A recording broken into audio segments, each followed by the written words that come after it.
Hey, shalom everyone. This is Tsal Fati, and I wanted to give you some important news that I don't think I can wait until Tuesday with all of that because things are going on really fast here.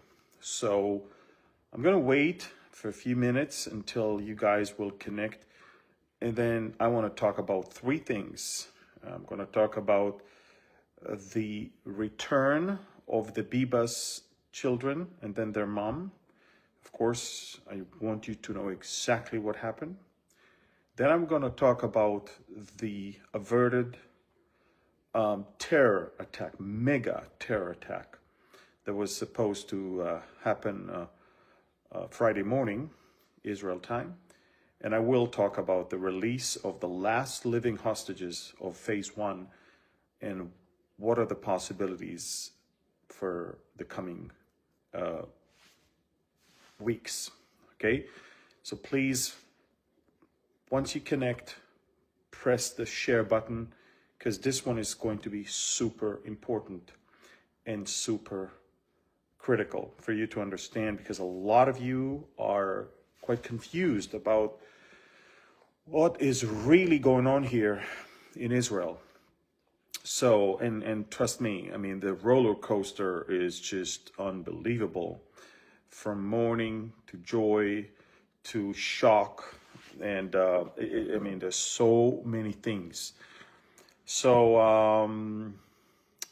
I feel like I want to pray first, and then I will address these three important topics. So, Lord, I ask that you will allow me to share with people the things that are important for them to hear, the truth and the unfiltered one that they probably won't hear anywhere else.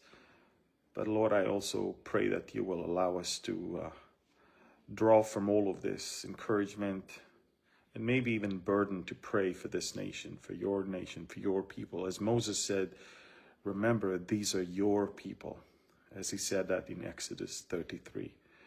So, Father, we ask that you will allow us now to understand what's going on and to pray for your people. In Yeshua's name, amen. Okay, so, folks, again, shalom. This is Tsal Fati. These are breaking news. This is an important update, and I really hope that you will press the share button right now and share it with people.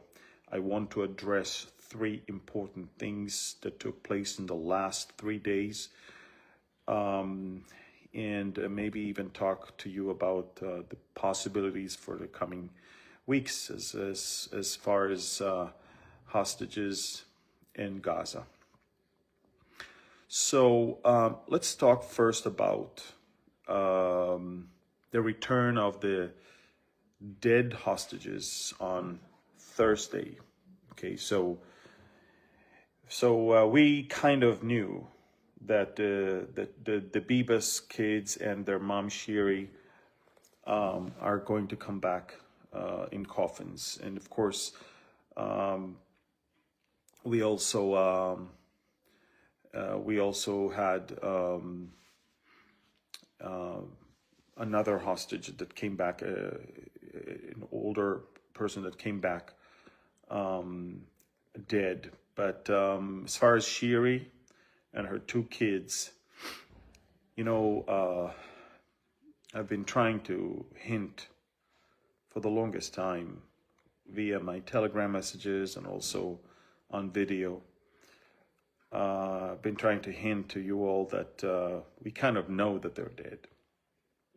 But you know, the reason why I didn't say it explicitly is because no one wanted to take the risk that, you know, we might be even in 1% wrong. But starting from the late October of 2023, we already received information that they're no longer alive, and that is exactly why they were not part of the deal in November of 2023.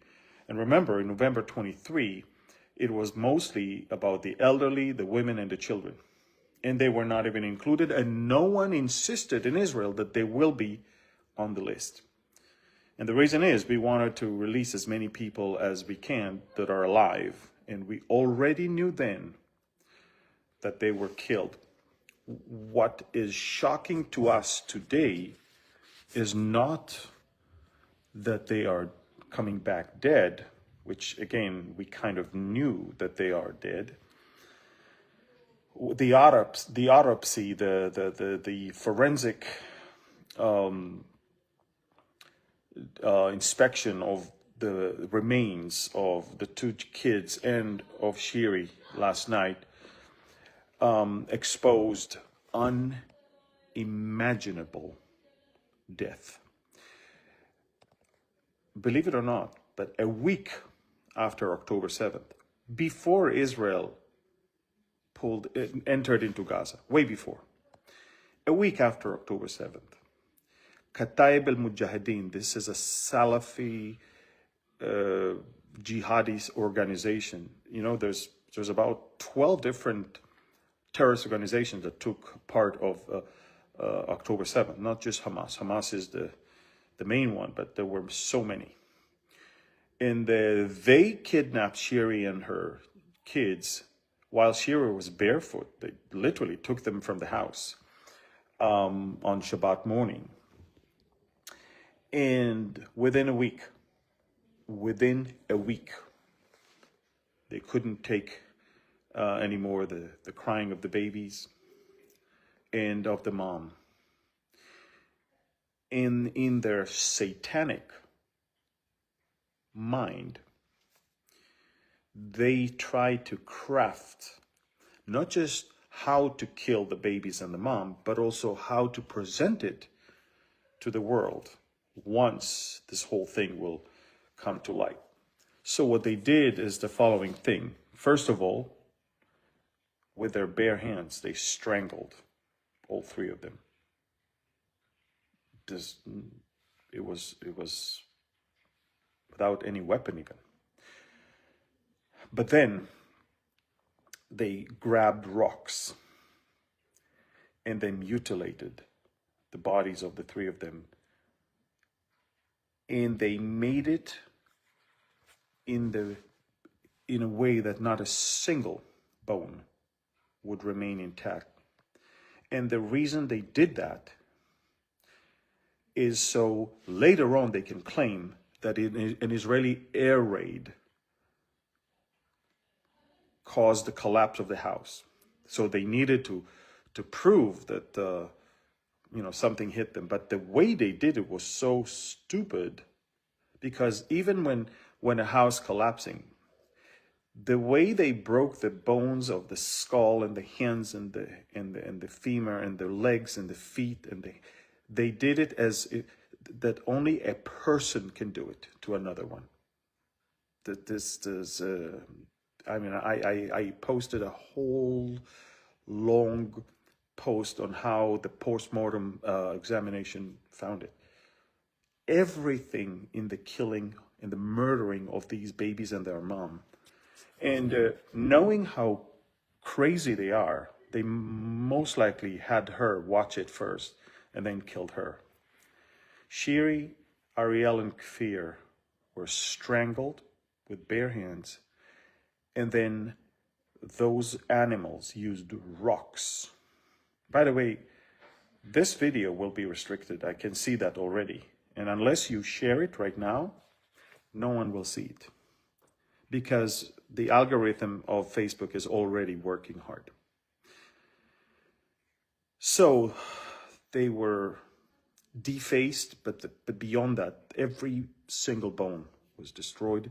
Then they took knives, and it's hard to describe what happened there.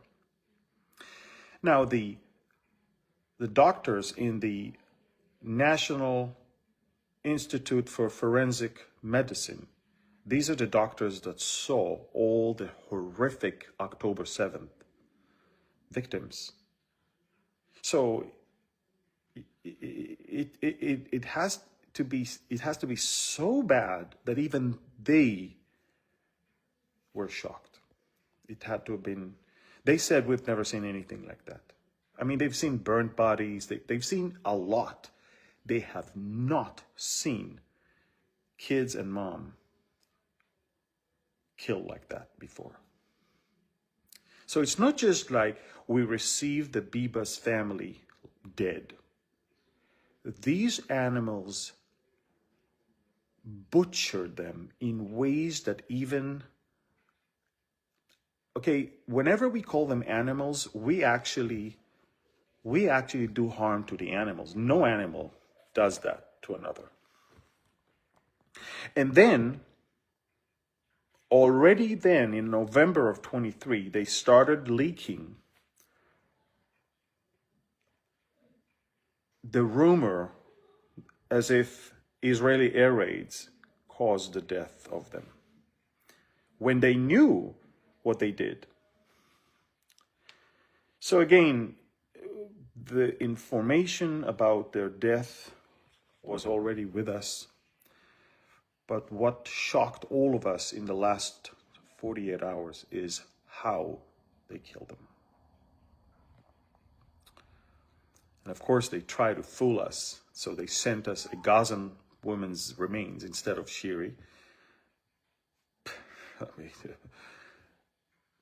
what were they thinking? But it's all part of a well-planned psychological terror. You have to understand, this is who they are. They're monsters. You don't live next to these people. They have to be gone. But this is what happened with Shiri and the kids. Let me tell you what was supposed to happen Friday morning, and thankfully did not happen. The media doesn't report that. There's a gag order, so reporters that know about it, they don't talk about it. But let me tell you what happened. First of all, Iran smuggled explosives and devices from Iran via Iraq to Syria, from Syria to Jordan, from Jordan through the Jordan Valley to northern Samaria, to the hands of the terrorists. So that one we know. But now let me tell you what happened. A group of terrorists managed to, under the radar of the Israeli intelligence, managed to infiltrate into the Tel Aviv area, south of Tel Aviv, the city of Bat Yam and the city of Holon. And I posted on Telegram videos of the terrorists, okay? I mean, they dressed like Israelis, and they boarded some public transportation buses and some of the light train carts. And they planted there in plastic bags explosives and also a watch, analog watch, that's supposed to, that was set to explode the following morning. The following morning, Friday morning, busy day, preparation for Shabbat, buses are packed, the train is packed. And they tell you that we found 2 explosives that did not explode, and in 3 buses they did explode, and blah, blah, blah. Let me tell you something, folks. And by the way, I can already see that Facebook is restricting this video. Share, please share. So the total number is 15 buses. And apart from that, there were supposed to be 5 suicide bombers that should explode within the light train. And all of that was supposed to distract all the Israeli emergency services so they can then have another group of terrorists invading from northern Samaria into Israeli towns and villages and butchering and kidnapping people there. I mean, it was supposed to be October 7th on steroids. And the only reason we managed to thwart this or avert that is not because we were so great. It's not because our intelligence worked greatly. It's not because of anything like that. It's because the stupid terrorists, because of the analog watches, they mixed AM with PM, and instead of the charges exploding at 9 a.m. the following day, it exploded already at 9 p.m. the night before, where the buses were already empty and parked. In one of the cases, at least one bus, the driver was told that there is a bag there. He got all the passengers off the bus. He drove it to the parking area. He got off the bus, and then it exploded. Now, again, the explosive was supposed to explode the following morning. So because of 3 explosives that exploded prematurely, we stopped all traffic of Israeli public transportation, and all drivers started searching their buses, and we found so many more. Same thing with the light train, with the explosive, and we caught some people that were involved in all of this. That's why we know exactly the whole plan. A lot of people don't talk about it. In fact, we already moved on with today's release of 6 hostages, and nobody talks about what would happen Thursday night and was supposed to happen Friday morning. But a mega terror attack was thwarted by the grace of God, and not thanks to anyone in Israel. And that was Hamas. Hamas is talking on one hand with us about hostages, and on the other hand wants to take more somewhere else. That's why we can't live next to them. And the last thing I wanted to talk about, and again, guys, this video is right now being restricted because of the content. So unless you share it right now, no one will see it. And the last thing I want to talk about is the release of 6 hostages today. It was beautiful. These are the last 6 living hostages from phase 1. And next week, we're supposed to get another 4 coffins of 4 other hostages whom we know they're no longer alive. And that's it. Phase 1 will be concluded.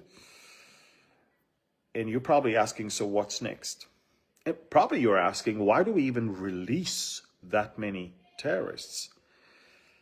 Well, first of all, if you follow me on Telegram, you know that we started releasing disproportionate number of terrorists against Israelis already in the 1950s. And it went through the 60s and the 70s and the 80s, the 90s, and the worst, I think, was in 2011 when we released for one soldier 1,029 terrorists, among which Yahya Sinwar, the architect of October 7th, was. And so we've normalized this type of thing already in the 50s, and behold, now we're paying for it. Now, when a country is willing to pay thousands of terrorists for few of its own, it's inviting more kidnapping, because they know that we're willing to pay that much. They know that we're negotiating. They know that we care so much about our people that the best thing to do is kidnap them. That's why they kidnapped 251 people on October 7th. And then they recalculate their route and they realize, oh, we have too many, actually. It's actually a headache. We have to release those that we don't really need. So they released in phase 1 for a much smaller number of prisoners. They released over 100 people. But these are the people they didn't want to stay with, the children and the women and the elderly ones at that time. And they kept 140 something. Now, of course, Israel was able to find a few alive, to rescue some. We found a few bodies of hostages that were murdered by Hamas. But all in all, when we entered the deal, phase one was supposed to release 34 living hostages, living and dead hostages, and of course what is left now is 59, of which we know that 36 at least are dead. So there's only 24 that are alive, if maybe even less than that. So they left them last because these are Israeli soldiers, for the most part, 19 of them. And so now phase two is, and let me explain why I don't believe phase two is going to materialize. Phase two, basically, Hamas says, we will give you everyone back, everyone. But in return, we want three things. We want all the Israeli troops out of Gaza, including the Philadelphia corridor, the security perimeter, everyone out. We want to stay in power, and we want Gaza to be reconstructed. Now let me explain something. If all the Israelis will leave, Hamas will recover, because once you leave Philadelphia corridor, weapons will start flowing again from Egypt. Second, if you leave the perimeter without Israeli soldiers, then once again they can come all the way to the fence, which is hundreds of yards away from the Israeli settlements that have been already attacked. And number three, there is no way Israel is going to leave Hamas in power, because Hamas already said they're going to do it again. Now, I don't know if you understand, but Hamas will never, ever give up all the hostages, because that's the insurance policy for Hamas to stay in power. They're not stupid. They know exactly that the minute all the assets they're holding, all the Israeli soldiers, all the dead and alive ones will be brought back, Israel would then destroy them. They know that. The only reason Israel is not destroying them right now is because we have living hostages there. And they know that. They are not planning on giving. They will drag their feet and they will say, oh, now you didn't do this, so we're not returning this one. You didn't do that, we're not returning that one. And it's going to be a nightmare for months and years. We know that. We know who we are dealing with. Unless you put the hammer down on their head. Unless you leave them no choice but to release the prisoners. Unless you stop all humanitarian aid. Unless you completely unless you do something differently. And you leave them no options, and you make sure everyone around knows that there is no more Hamas, they will never, ever give up. Never. You know, during World War II, even during the Holocaust, in Nazi Germany, believe it or not, there were hundreds of Germans that actually helped saving Jewish people. In Nazi Germany, that killed 6 million Jews, there were, in Germany, quite a few that helped saving Jews. In Gaza, not even one. We offer them $5 million if they hand hostages that they're keeping in their homes, or if they give us information. Not even one step forward. Not even one. They are worse than the Nazis. These are monsters. That's who they are.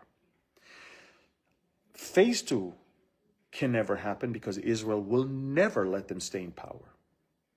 And phase two will never happen also because we know they'll never really release all the prisoners. Now, they're going to try and use psychological warfare. And I'm telling you, starting from next week, every day or a few times a week, they will release videos of our hostages so they can push the button and cause the Israeli public to demand everyone back. Of course, what is the cost? leaving Hamas in power. It's not going to happen because Netanyahu's government will fall. There will be chaos in Israel, and the Israelis are not ready for that. There is a small minority, and of course there's the families, which I totally understand them. But no one can afford Hamas to stay in power. It's out of the question. So what Israel is trying to do now is to prolong phase 1. We're going to tell them, look, phase 2 cannot happen. But if you want, give us more living hostages and we will release more terrorists. I mean, again, it's not the greatest thing to release more terrorists, but again, we can live with that as long as we know that the option to destroy Hamas is there. And so the next phase is a mind game. Whoever blinks first is going to lose here. President Trump is on our side. We're going to try and see how he's going to handle his Gaza plans with Egypt and Jordan and with the Saudis. He just said that he's going to give us good news very soon. President Trump is using his leverage to change their minds, to think out of the box. So let's see what happens there. One thing is for sure, nobody in the new U.S. administration is even willing to think about Hamas staying in power. So it's going to be very interesting to see what's next. But one thing is for sure, phase 2 cannot be implemented. We're going to try and drag phase 1 because we know that Hamas has to be destroyed. And we're not going to limit ourselves by signing a deal about keeping them in power. It's not going to happen.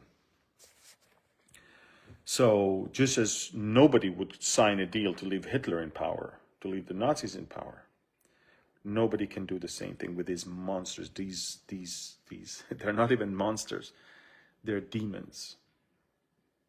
And again, they're raising the next generation to be exactly like that. If you watch all of my Telegram posts, you will see it for yourself. And by the way, genocide, famine, the markets are open there. The food bloggers are already posting videos there. They fooled you. They fooled everyone. There was never a famine there. There was never a genocide there. You know, genocide is when you have less people at the end, not more. Gaza now, the big channel of Hamas, just said that there's actually more people now than there were in the beginning of the war. There are more babies now than before. They fool the whole world, and the world believed them because the world loves the lie. That's it. So I want you to share this video with people so they understand what happened to the Bibas family, so they understand the unbelievable miracle that took place in Israel in the last 48 hours, and also that they understand what's next now that phase 1 is coming to an end. Share this video. Thank you, and please pray for Israel. Our nation is the left, the progressive left, has destroyed every part in this country. They're still holding the fortress of the judicial branch, of this deep state, of the media, and they're brainwashing people. It's sad to see that. Very sad. But we need prayers. And only God can really help us. And honestly, He needs to help us saving ourselves from ourselves. I mean, it's hard to see how the media is doing exactly the same thing it did in 2011 when they pushed and pushed and pushed and every newscast, every day. Today is 400 days since Gilad Shalit was imprisoned by Hamas, blah, blah, blah. And they pushed us to release 1,029 terrorists just for one soldier. And then one of those 1,029 was Yahya Sinwar, who pledged to do an October 7th so he can release all of his friends from the Israeli prisons. I wonder the architect of which future massacre we just released right now. and it's the media. And they brainwash people. That's why I call them the Medianites. And this is why, even though my eyes hurt, even though I don't sleep, but I insist on an alternative source of news, because they are evil. So please do me a favor, share this video with as many as you can.